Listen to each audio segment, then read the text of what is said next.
30 కోట్ల అప్లికేషన్లు ముగిసిన అభయాస్తం దరఖాస్తుల స్వీకరణ చివరి రోజు పెద్ద ఎత్తున వచ్చిన అప్లికేషన్లు మొత్తం అన్ని జిల్లాల్లో కలిపి 1.30 కోట్ల దరఖాస్తులు ఇప్పటి 1,30,00,000 దరఖాస్తులు ఇప్పటికే మొదలైన అప్లోడ్ ప్రక్రియ డేటా ప్రాసెసింగ్ తర్వాత లబ్ధిదారుల ఎంపిక అంటూ కూడా 1,30,00,000 30 రోజుల పాలన ఏం జరుగుతూ ఉంది తెలంగాణలో అంటే ఒక వారం రోజులు 2 వారాలుగా ఇదే కాలయాపన అయిపోయింది.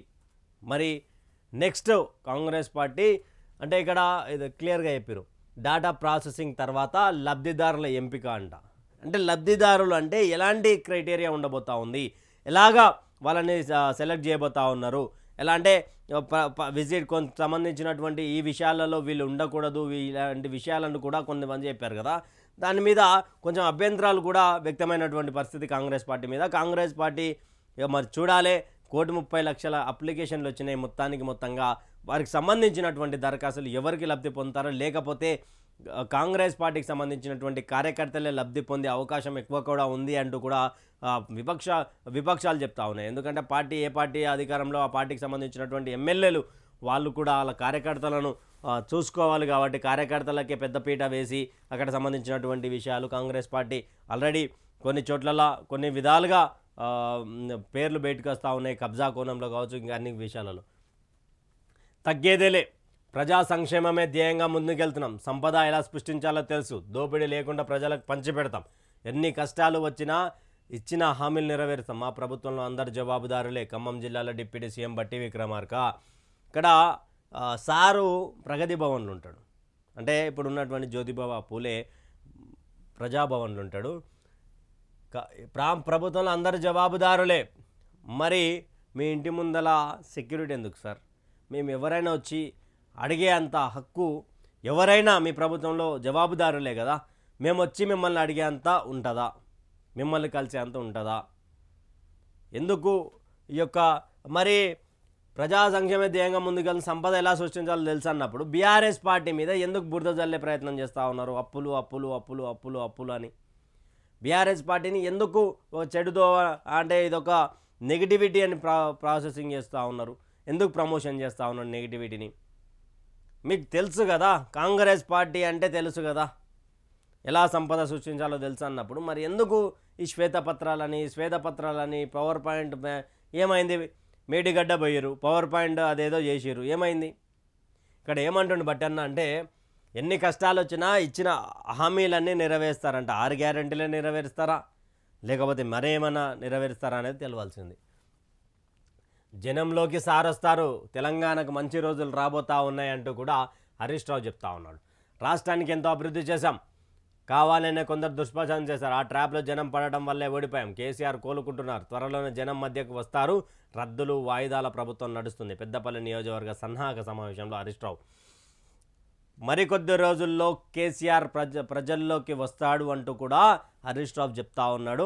దేని గురించి అంటే ఆయనకు సంబంధించినటువంటి ట్రీట్మెంట్ అయిపోబోతా ఉంది. అయిపోయిన తర్వాత కాలంలో ఇక్కడ ప్రజల్లోకి సార్ వస్తూ ఉన్నాడు.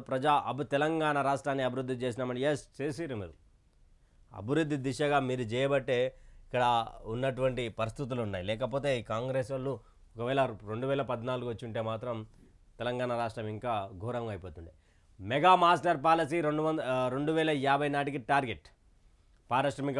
పారిశ్రామిక వృద్ధి లక్ష్యమన్న సీఎం రేవంత్. సచివాలయంలో పరిశ్రమల శాఖ సమీక్ష. ప్రతి పైసాకు రక్షణ కల్పిస్తామని భరోసా. అన్ని ప్రాంతాలకు పారిశ్రామిక అభివృద్ధి. తమది ఫ్రెండ్లీ పారిశ్రామిక విధానం అని స్పష్టం చేశారు. 3 క్లస్టర్లుగా తెలంగాణ విభజన అంట. 2050 నాటికి టార్గెట్ అంట. మెగా మాస్టర్ పాలసీ అంట. సార్ ఇప్పటి చూడండి సార్, ఇప్పటి పరిస్థితి చూడండి. 2050 నాటికి సరే ఫ్యూచర్ ఆలోచిస్తూ ఉన్నారు, కానీ 2024, 25, 26 ఇవి మీ పాలన ఏదైతే 5 సంవత్సరాల పాలన ఉందో ఆ పాలనలో ఏం చేయబోతూ ఉన్నారు అది చెప్పండి పబ్లిక్కి. ఫ్రెండ్లీ పారిశ్రామిక విధానం అని స్పష్టం చేస్తూ ఉన్నాడు. ఫ్రెండ్లీ పోలీసింగ్, ఫ్రెండ్లీ గవర్నమెంట్, ఇవన్నీ కూడా చేసిందేమీ లేదు. 10 ఏళ్ల బీఆర్ఎస్ పాలన అంతా దోచేశారు. రాష్ట్రాన్ని అప్పులోకి నెట్టారు. రాష్ట్ర ఆదాయం పెరగలేదని కానీ కల్వకుంట్ల కుటుంబం ఆదాయం పెరిగింది. కౌలాస్కోటను సందర్శించిన మంత్రి జూపల్లి. 10 ఏళ్లలో వాళ్ళు ఏం చేయలే. 10 ఏళ్లలో వాళ్ళు ఏం చేయనప్పుడు 10 ఏళ్లలో వాళ్ళు ఏం 10 ఏళ్ళలో వాళ్ళు ఏం చేయనప్పుడు జూపల్లి కృష్ణారావు గారు 10 ఏళ్ళలో మరి మీరు ఎందుకున్నారు? కాంగ్రెస్ నుంచి వీడి బీఆర్ఎస్లోకి ఎందుకు పోయినారు? 10 ఏళ్ళలో వాళ్ళు ఏం చేయలే కదా. 10 ఏళ్ళు మరి మీరేం చేశారు? మాట అడిగిరా? ఎందుకు అడగలేదు? ఏం అవసరానికి అడగలేదు?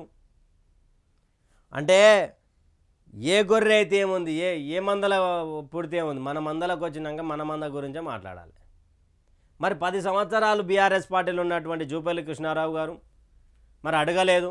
ఎమ్మెల్యేగా ఉన్నారు 2014 కంటే 2014లా, అప్పుడు 2018 తర్వాత ఓడిపోయినటువంటి పరిస్థితి.